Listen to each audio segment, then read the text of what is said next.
Good morning students, welcome to online class of Royal Academy। आज हम लोग student lecture 5 देखेंगे 10B.3 का।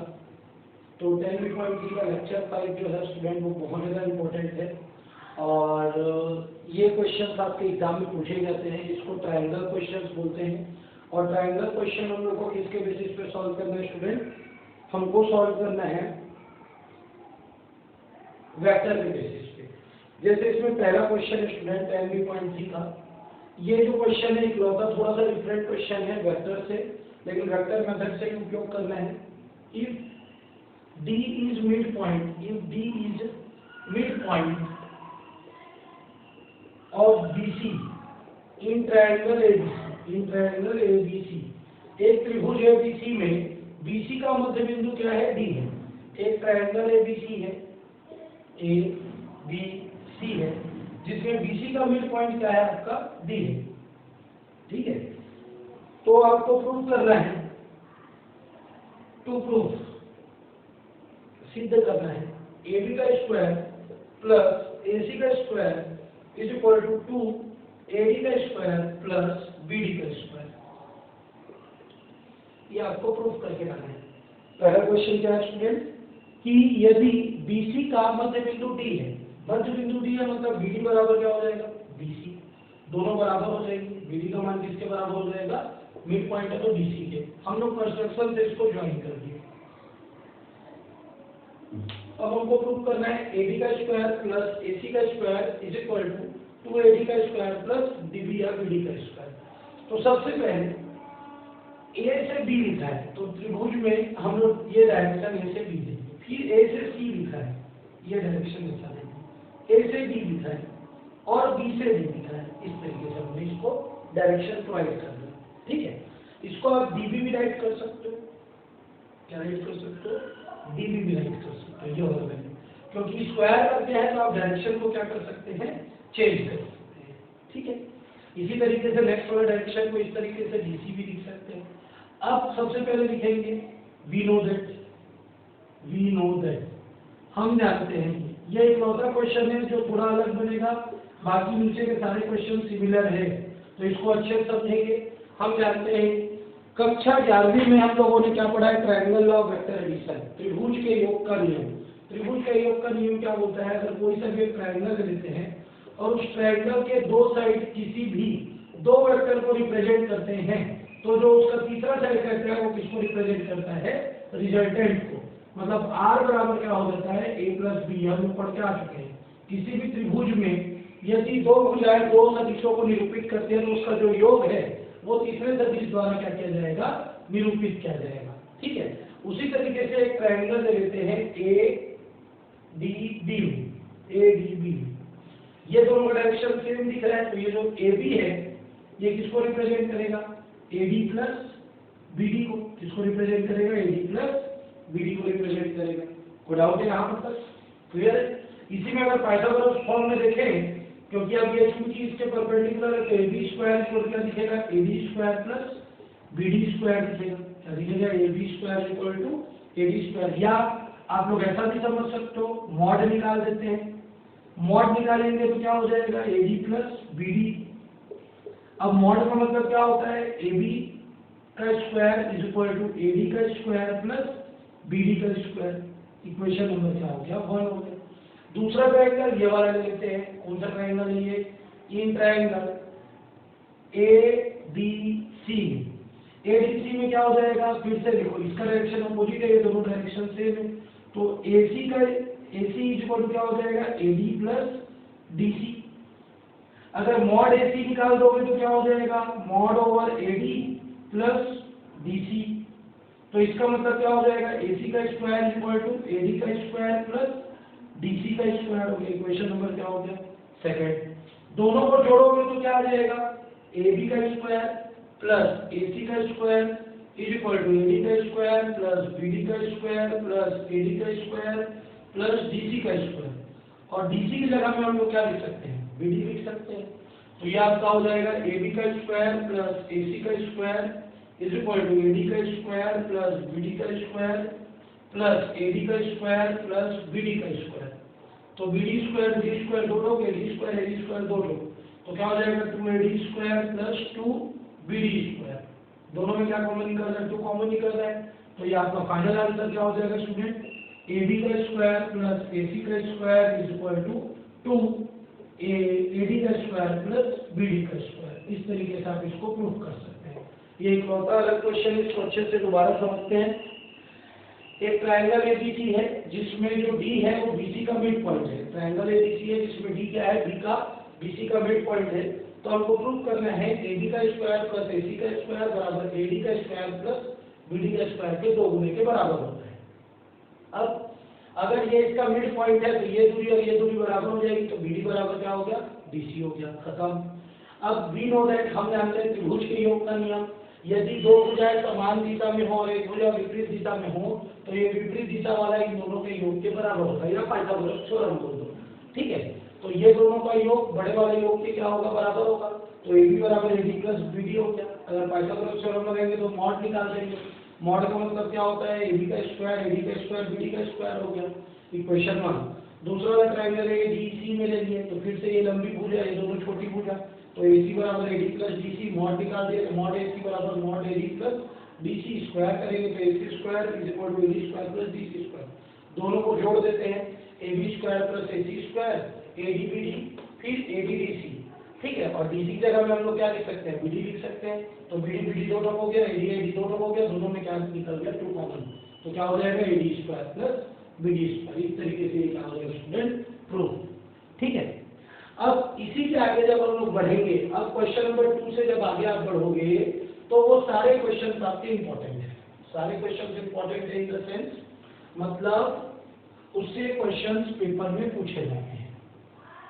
तो बेसिकली हम लोग सबसे इंपॉर्टेंट क्वेश्चन पहले पढ़ेंगे, जो आपको बनाना भी है उसका एक ठो और आंसर भी लेके आना है। एग्जाम्पल या हो सकता है एक्सरसाइज का भी क्वेश्चन। आपको प्रूव करना है वेक्टर मेथड से cos A plus B is equal to cos A cos B minus sin A sin B, sin A sin B। ये आपको प्रूव करके लाना है। किस मेथड से, वेक्टर मेथड से। सीधे कीजिए cos A प्लस B बराबर cos A cos B minus sin A sin B। यही क्वेश्चन आपके एक्सरसाइज में इस तरीके से भी दिया होगा, cos A cos B plus sin A sin B। ये दोनों क्वेश्चन को ही केवल मैं आज एक्सप्लेन करूंगा, बाकी इसका रिमेनिंग पोर्शंस और 10B.4 तक दोनों एक साथ मैं आप लोगों को एक्सप्लेन कर दूंगा। 10B.4 बहुत ज्यादा इजी है, तो आज ये दोनों क्वेश्चन को अच्छे से समझना जरूरी है, इंपॉर्टेंट है दोनों क्वेश्चन। तो cos A प्लस B बराबर क्या दिया हुआ है, हमको प्रूव करना है cos A cos B minus sin A sin B, या cos A माइनस B बराबर हमको प्रूव करना है cos A cos B plus sin A sin B। इस क्वेश्चन को समझने के बाद एटलीस्ट 2 बार आपको बनाना है और व्हाट्सएप करना है, क्योंकि जितना ज्यादा आप इसको समझकर कॉन्क्रीट करके रखेंगे, आगे इसी का साइन वाला भी आएगा तो आपको प्रूव करने में आसानी होगी। ठीक है, अभी तो हम लोग कॉस वाला ही प्रूव करेंगे, लेकिन साइन वाला आता है तो आपको प्रूव करने में आसानी होगा। सबसे पहला को प्रूव करते हैं, तो सॉल्व ले लेते हैं। ठीक है, एक हम लोग अक्ष ड्रॉ करते हैं, एक्सिस ड्रॉ करते हैं, ये एक्स एक्सिस ले लेते हैं, ये वाई एक्सिस ले लेते हैं स्टूडेंट। ठीक है, अब यहाँ पर बना लेते हैं पोजीशन वेक्टर O, इसको थोड़ा सा बड़ा कर देते हैं, ये बना देते हैं पोजीशन वेक्टर O। ठीक है, यहाँ एक मूल बिंदु ओरिजिन O बना देते हैं। O से एक वेक्टर निकलता है और जाता है पॉइंट P तक। O से एक इकाई सदिश निकलता है और जाता है कहाँ पर तक, पॉइंट P तक। ठीक है, और पॉइंट P तक जाता है तो x से जो इसका डिस्टेंस है, x से जो इसका डिस्टेंस है वो डिस्टेंस मान के चलते हैं m पॉइंट तक है। कितना x से जो इसकी दूरी है xy मान लेते हैं, और y से जो इसकी दूरी है, y से जो इसका डिस्टेंस है m डेश, वो कितना है मान के चलते हैं y1। कितना है मान के चलते हैं y1। इसी तरीके से अगर हमको एंगल निकालना है तो एक दूसरा हम लोग पोजीशन वेक्टर q ले लेते हैं। ये एंगल a बनाया मान के चलते हैं, ये एंगल कितना बनाएगा, b बनाएगा। तो ये एक हम लोग x से अगर इसकी दूरी निकाले तो n तक परपेंडिकुलर डाल देते हैं।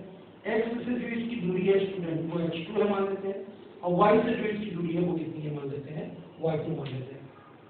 होप डायग्राम आप लोगों को समझ में आया। और एक क्या है, मूल बिंदु है। ठीक है, ओरिजिन है, ओरिजिन से एक लाइन हम लोग पॉइंट P तक खींच देते हैं तो इकाई सदिश बनता है, जहाँ पर जो स्थिति सदिश पोजीशन वेक्टर बनता है वो बनता है ओपी, ठीक है। और ओ से एक दूसरा भी देते हैं नीचे तरफ ओ क्यू, क्यों? क्योंकि यहाँ पर एंगल ए बन रहा है, यहाँ पे एंगल बी बन रहा है, आपको दोनों को जोड़ना है, इसलिए एक ऊपर और एक नीचे। अगर घटाना रहता तो दोनों को सेम डायरेक्शन में देते, जोड़ना है इसलिए टोटल एंगल अगर निकालना है तो टोटल एंगल क्या निकल जाएगा, ए प्लस बी निकल जाएगा। इसी की वजह से दोनों को अपोजिट डायरेक्शन में लेना है, ठीक है। अब O से P हमने एक रेखा खींचा तो x से जुड़ी इसकी x1 है, y से जुड़ी इसकी y1 है। इसी तरीके से अगर OQ को देखें तो x से जुड़ी इसकी x2 है, y से जुड़ी इसकी y2 है। तो हम जानते हैं वी नो दैट, अभी मैंने आपको ट्रायंगल लॉ समझाया है। क्या समझाया है कि जो रिजल्टेंट होता है, जो क्या होता है, रिजल्टेंट होता है, ठीक है। रिजल्टेंट मतलब परिणामी जो होता है, ये जो परिणामी है वो इन दोनों के योग के क्या हो जाएगा, बराबर हो जाएगा। ये दोनों के योग के क्या हो जाएगा स्टूडेंट, बराबर हो जाएगा। इसका क्या है x1 i कैप, पहले भी बता चुका हूँ, x अक्ष के लिए हम लोग कौन सा यूनिट वेक्टर यूज करते हैं, i cap, y1 j cap, सभी का योग 1। तो OP जो है, परिणामी जो है, वो इन दोनों के योग के क्या होगा, बराबर होगा। मीन्स OP बराबर OM प्लस MP, और OM का मान क्या है x1 और MP का मान क्या है y1। क्लियर है स्टूडेंट, कोई डाउट? ठीक है। इसी प्रकार ये ट्रायंगल OMP का था। अगर हम लोग ट्रायंगल OMQ को भी ले लें तो OQ बराबर क्या हो जाएगा स्टूडेंट, OQ बराबर x2 i cap plus y2 j cap. Equation number कितना हो गया, सेकंड, ठीक है। अगर ONQ भी लेंगे तो क्या हो जाएगा, OQ बराबर ON plus NQ, x2 i cap plus y2 j cap. Relate किए, यहाँ पे एक मिस्टेक है। क्या मिस्टेक है, ऊपर की तरफ x का मान पॉजिटिव रहता है, नीचे की तरफ x का मान क्या हो जाता है, नेगेटिव हो जाता है। तो ये y2 कौन से साइन में रहेगा, आपका माइनस साइन में रहेगा। ये क्लियर है कि नहीं है, आप लोगों को ये क्लियर है? फिर से एक बार देखते हैं, त्रिभुज का नियम क्या होता है, ट्रायंगल लॉ क्या बोलता है। अगर एक ऐसा करके ट्रायंगल बना हुआ है तो ये वाला साइड और ये वाला साइड का सम इस साइड से क्या होता है, बराबर होता है, तीसरे साइड से क्या होता है, बराबर होता है। तो तीसरा साइड बराबर पहला प्लस दूसरा, तीसरा साइड बराबर पहला प्लस दूसरा। अब हमको इसका मान चाहिए, हमको किसका मान चाहिए, मान के चलो x1 y1 x2 y2 का। तो हम लोग कंपोनेंट डिवाइड करते हैं, घटक में बांट देते हैं, कंपोनेंट घटक। अब ये त्रिभुज है, यहाँ पे ए एंगल बन रहा है, तो ए के सामने वाला परपेंडिकुलर, ये बेस और ये हाइपोटेनस हो जाता है, मतलब ये आधार, ये लंब और ये क्या हो जाता है, आपका कर्ण हो जाता है। तो साइन थीटा बराबर क्या होता है, परपेंडिकुलर अपॉन हाइपोटेनस, लंब बटा कर्ण। तो साइन ए बराबर क्या हो जाएगा स्टूडेंट, लंब क्या है y1, कर्ण क्या है OP, कर्ण क्या है आपका OP है, ठीक है, कर्ण क्या है आपका OP है। तो y1 बराबर क्या हो गया, OP sin A, क्या हो गया, OP sin A। और cos A बराबर लेंगे तो क्या होता है, आधार बटा कर्ण, बेस अपॉन हाइपोटेनस। तो cos A बराबर कितना हो जाएगा स्टूडेंट, x1 अपॉन OP, क्योंकि इसके लिए अगर देखेंगे तो x1 है, मीन्स क्या हो जाएगा, x1 बराबर क्या हो जाएगा, OP cos A, क्या आ गया, OP cos A। y1 का मान आ गया OP sin A, x1 का मान आ गया OP cos A। इस वैल्यू को जब पुट करोगे तो vector OP is equal to OP cos A i cap plus OP sin A j cap. दोनों में क्या कॉमन निकल रहा है, OP कॉमन निकल रहा है, क्या बच जाएगा यहाँ पे, cos A i cap plus sin A j cap. Equation number कितना हो गया, थर्ड हो गया। होप आप लोगों को यहाँ पे समझ में आया कि हमने एक ट्रायंगल लिया, ट्रायंगल में यहाँ पे ए एंगल बनाया, ए एंगल जैसे ही बनाया तो एक त्रिभुज बन गया, राइट एंगल ट्रायंगल। तो इसमें साइन ए का मान क्या होता है, लंब बटा कर्ण होता है, और कॉस ए का मान आधार बटा कर्ण होता है। तो y1 और x1 की वैल्यू कैलकुलेट होगी, क्योंकि कर्ण तो तुम्हारा OP है। उसी तरीके से अगर ये वाला ट्रायंगल को लेंगे, ठीक है, कौन से ट्रायंगल को लेते हैं, अगर हम लोग नीचे वाले ट्रायंगल को, तो नीचे वाले ट्रायंगल में यहाँ पे क्या एंगल बन रहा है, बी एंगल बन रहा है, ये y2 है, ये x2 है और ये OQ है। तो अगर हम लोग साइन B की बात करें तो क्या हो जाएगा वाला, y2 अपॉन OP। तो y2 बराबर कितना हो जाएगा, OP sin B हो जाएगा। और अगर हम लोग cos B की बात करें तो क्या हो जाएगा, x2 अपॉन OP, ठीक है, लंब बटा कर्ण और एक बार आधार बटा कर्ण। तो x2 बराबर कितना आ जाएगा, सॉरी OQ है ये OQ लेंगे आप लोग, OQ sin A, OQ cos B। पहले वाले में OP हम लोग लेते हैं हाइपोटेनस को, कर्ण को, अभी वाले में OQ लेंगे। तो इस तरीके से x2 और y2 का मान निकल जाएगा। इस मान को फिर अगर आप इक्वेशन सेकंड में रखेंगे तो OQ बराबर कितना दिखेगा student, OQ cos B I cap minus OQ sin B J cap. अगर इसको ठीक से निकले तो OQ बराबर OQ कॉमन निकल गया, cos B I cap minus sin B J cap हो गया स्टूडेंट। इक्वेशन नंबर कितना हो गया 4। होप आप लोगों को ये थर्ड और फोर्थ इक्वेशन क्लियर है, नहीं है तो एक बार इसको फिर से रिपीट करके देखेंगे। ट्रायंगल लॉ से हम लोग इसको क्या करते हैं, डिवाइड करते हैं। अब डिवाइड करने के बाद स्टूडेंट जब आपके पास ये दो इक्वेशंस आ जाएंगे तो दो इक्वेशंस आने के बाद आपको करना क्या स्टूडेंट, आपको करना है OP और OQ, OP और OQ दो वेक्टर्स है, OP और OQ दो वेक्टर्स है और दोनों के बीच में एंगल क्या बन रहा है A प्लस B। तो OP डॉट OQ अगर निकालने बैठोगे, दो वेक्टर OP और OQ है, OP और OQ दो वेक्टर्स हैं, दोनों वेक्टर के बीच में कोण क्या बन रहा है A प्लस B बन रहा है। अगर दोनों के बीच का डॉट प्रोडक्ट निकालेंगे तो कैसे निकलता है, OP का मॉड OQ का मॉड और cos क्या निकलेगा A प्लस B निकलेगा स्टूडेंट। OP डॉट OQ निकालेंगे तो OP का मॉड OQ का mod cos A plus B निकलेगा। मॉड मतलब वैल्यू जनरल हो जाता है, OP into OQ cos A plus B हो गया स्टूडेंट। ये हो गया OP डॉट OQ की वैल्यू। इक्वेशन नंबर 5 हो गई। मतलब OP और OQ दो वेक्टर है, दोनों के बीच में A प्लस B एंगल बन रहा है, दोनों का अगर डॉट प्रोडक्ट निकाला जाए तो क्या होता है, पहला वाला वेक्टर दूसरा वाला वेक्टर का मॉड और cos A प्लस B जो एंगल बन रहा है। अब इक्वेशन 4 और 5 आया है, दोनों को भी मल्टीप्लाई कर लेते हैं। OP और OQ को मल्टीप्लाई करते हैं, OP डॉट OQ को मल्टीप्लाई कर रहे हैं, ये दोनों समीकरण को गुणा कर रहे हैं। तो देखो OP और OQ दोनों में क्या निकल गया, कॉमन निकल गया, OP और OQ दोनों में कॉमन निकल गया, दोनों में।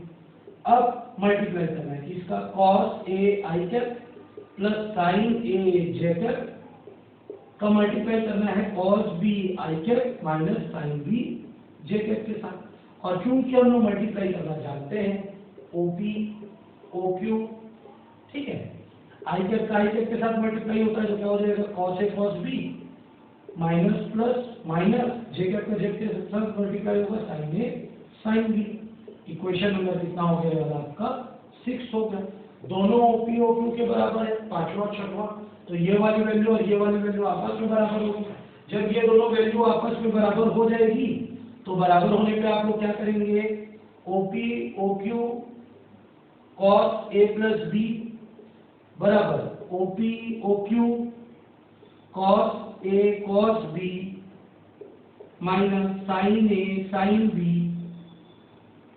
OP OQ के नीचे तो आंसर क्या आ गया cos A plus B is equal to cos A cos B minus sin A sin B। ये प्रूव हो गया। मतलब हमको क्या करना है, दो वेक्टर OP और OQ है, दोनों के बीच का एंगल निकालना है, तो एंगल निकालने के लिए cos A plus B use करेंगे, यहाँ तक आके छोड़ देंगे।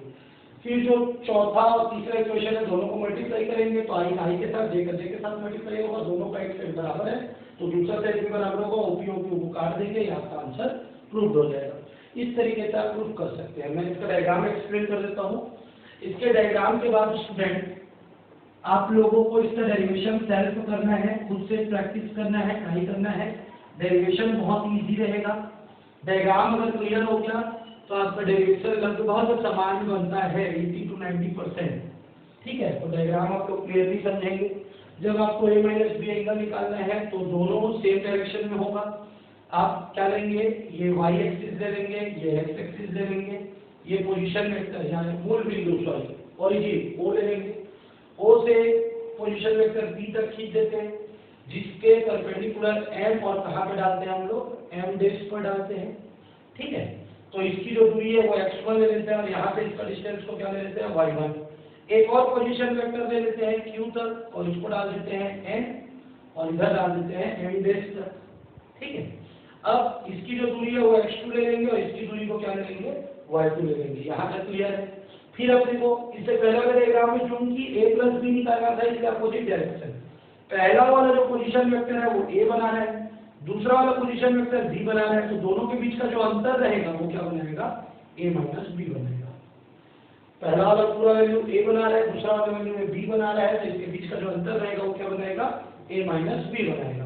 ठीक है, बाकी पूरा सेम टू सेम स्ट्रक्चर आप लोग को अपनाना है, जैसा डेरिवेशन के वैसे ही करना है। मतलब आपको OP निकालना है x1i प्लस y1 j के बेसिस पे, OQ निकालना है x2i प्लस y2 j के बेसिस पे, इसमें प्लस ही रहेगा क्योंकि सब वैल्यू ऊपर है। अब इसके बाद आप क्या करेंगे, OP और OQ का डॉट निकाल देंगे। ठीक है, जो क्या आ जाएगा OP OQ cos a minus B आ जाएगा। ठीक है, फिर इसको आप लोग वैल्यू क्या करेंगे, कंपोनेंट डिवाइड करके वैल्यू निकाल के आप पुट करेंगे और पुट करेगा इन दोनों का भी डॉट निकाल देंगे, तो आपका प्रूफ हो जाएगा। तो होप आप लोगों को ये समझ में आया।